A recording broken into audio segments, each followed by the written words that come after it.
Құрметті әріптестер, Өрлеу білім беру каналына қош келдіңіздер.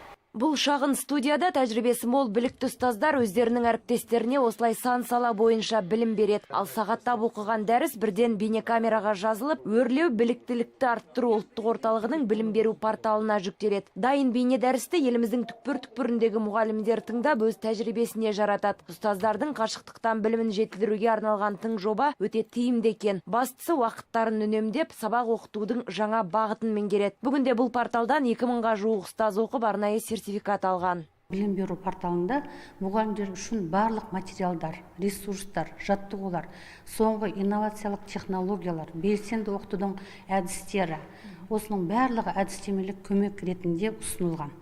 Әрбір мұғалім өзінің уақытына қарай қашан осы мағлұматтарды алып оқи алады.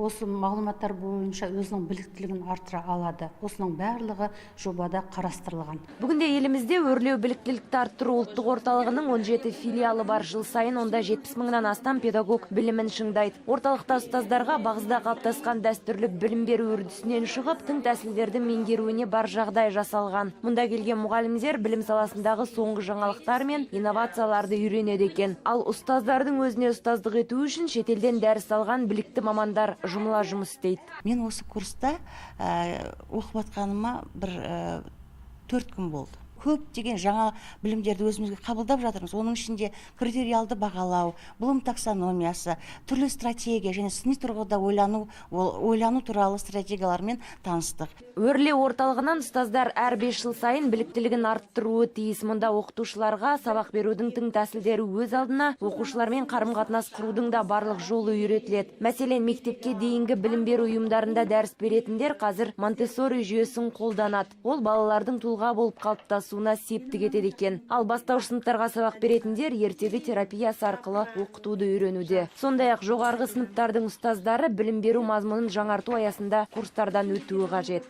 Айдана Мейрамбайқызы, Қанат Хигізбаев, Алматы телеарнасы.